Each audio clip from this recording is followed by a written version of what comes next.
채팅 어플을 통해 두 남녀가 상황극에 대한 대화를 나눈 뒤 남성은 실행을 했지만 여성은 그런 적이 없다며 경찰에 신고를 한 상황. 한여름밤 세종의 원룸촌에는 대체 무슨 일이 있었던 것일까?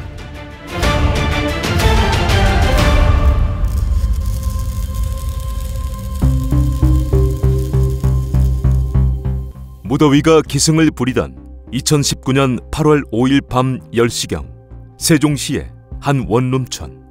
30대 남성인 오씨라는 자가 랜덤 채팅 어플을 통해 현정씨라는 여성과 대화를 주고받고 있는데 채팅 속 대화 내용이 정상적이지가 않았다. 채팅 어플 속 대화 내용은 현정씨라는 여성이 강제로 당하고 싶다는 이른바 상황극을 하고 싶다는 것으로 시작되었고, 이에 대해 오씨라는 남성이 답을 하는 화면과 같은 내용들이었다. 이어지는 내용은 현정씨가 자신의 집 주소와 공동 현관의 비밀번호 등을 알려주고 문을 두드리면 열어주겠다는 내용이었다. 얼마 후 오씨는 현정씨가 알려준 원룸을 찾아 공동 현관을 통해 안으로 들어갔고, 대화 내용대로 현정씨의 원룸 문을 두드려 보았으나 문은 열리지 않았다. 이후 오씨는 몇 번 더 문을 두드려 보았으나 문은 열리지 않았고, 그러자 발길을 돌리게 되는데 그때 채팅 어플에서 화장실에 있었다, 남자가 왜 이렇게 배짱이 없냐는 등의 대화가 전달되었고, 이에 오씨는 다시 발길을 돌려 원룸 문을 두드리게 된다. 그런데 전과 달리 문이 열렸고 오씨는 그대로 밀고 들어가 원룸 안에 혼자 있던 현정씨에게 몹쓸 짓을 해버렸으며 급히 현정씨의 휴대폰을 빼앗아 어디론가 도주해버렸다. 그리고 얼마 뒤 현정씨와 약속이 있었던 친구가 집을 찾게 되고, 이때 현정씨는 친구의 전화기를 빌려 자신이 지금 몹쓸 짓을 당했다는 신고를 하게 된다. 쉽게 이해되지도 정상적이지도 않은 채팅 어플에서의 대화 내용과 이어지는 상황들, 대체 무슨 일일까? 직후 신고를 받은 경찰이 현장을 찾아 피해 내용을 확인한 뒤 현정씨가 기억하는 인상착의를 토대로 원룸 주변의 방범용 카메라를 보며 오씨라는 남성의 뒤를 쫓게 된다.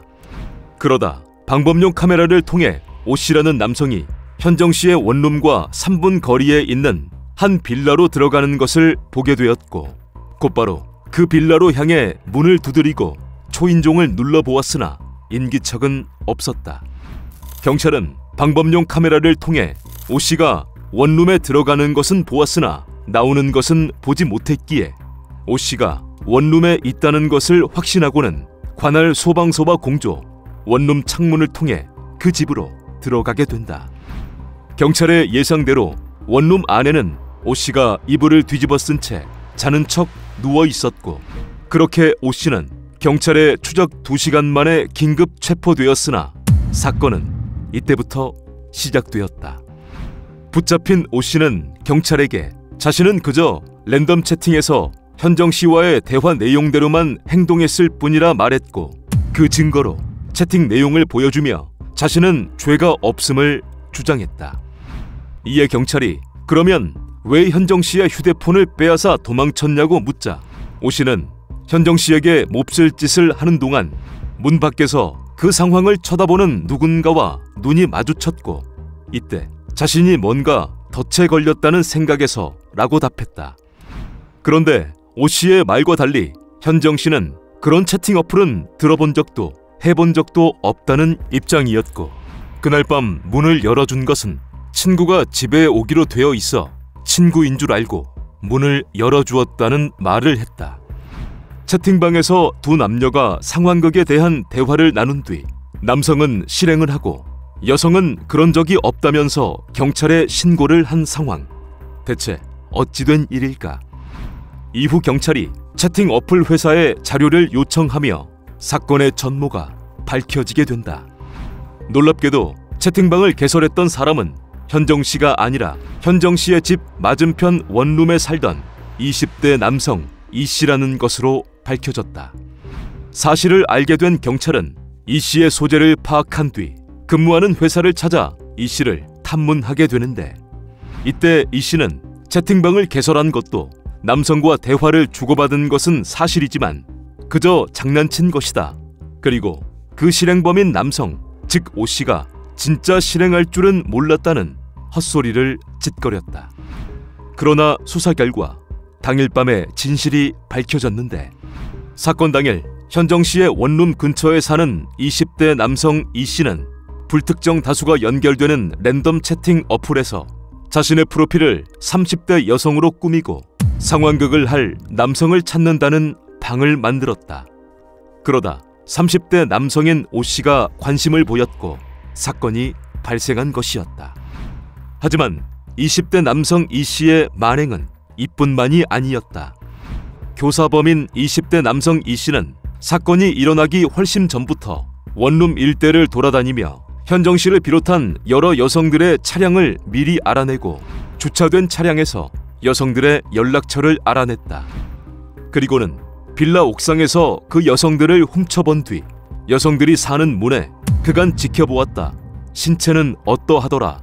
이와 같은 내용의 쪽지를 꼽아두기도 했었다. 또한 이 씨는 여성들에게 다음과 같은 남자친구가 있느냐, 지켜보고 있다. 신체 사이즈는 어떠하더라. 한번 만져보자. 라는 식의 메시지와 프린트해서 현관문에 붙여놓겠다. 라는 식으로 여성들을 괴롭혀 왔었다. 그리고 사건 당일 밤에는 현정 씨가 당하는 모습을 몰래 지켜보며 동시에 다른 여성들에게 성적 수치심과 공포심을 유발하는 메시지를 보냈었는데 놀라운 것은 범행 당시 이 씨는 여자친구와 동거를 하는 상황임에도 이런 미친 짓을 벌였었다는 것이었다. 두 사람의 재판 결과는 어땠을까? 교사범 이 씨는 1심에서 징역 13년을 선고받았으나 놀랍게도 현정 씨에게 몹쓸 짓을 한 오 씨에게는 무죄가 선고되었는데 이유는 무엇일까? 재판부는 모든 증거를 종합할 때 오 씨 자신의 행위가 강제 행위 사실을 알았다거나 알고도 용인해서 범행을 저질렀다고는 보기 어렵다는 것. 그리고 교사범 이 씨에게 속아서 성관계를 한다고만 인식한 것으로 보여 공소 사실을 유죄로 인정할 근거가 부족하다는 것이었다. 이후 검찰의 항소로 2심이 열리게 되는데 결과는 달라졌을까? 2심 재판부는 원심을 파기하게 되는데 항소심 재판부는 오 씨에게 상황극이 아니라는 걸 알면서 충동 때문에 저지른 것이라며 징역 5년을 선고했지만 교사범인 이 씨에게는 1심보다 감형된 징역 9년형을 선고했다. 이후 이자들은 대법원에 상고했지만 대법원은 상고를 기각했다. 오 씨와 이 씨, 그자들은 2019년에 선고를 받았으니 2025년인 현재 실행범인 오 씨는 출소했을 것이고 교사범인 이 씨는 2030년 즈음 출소할 예정이다.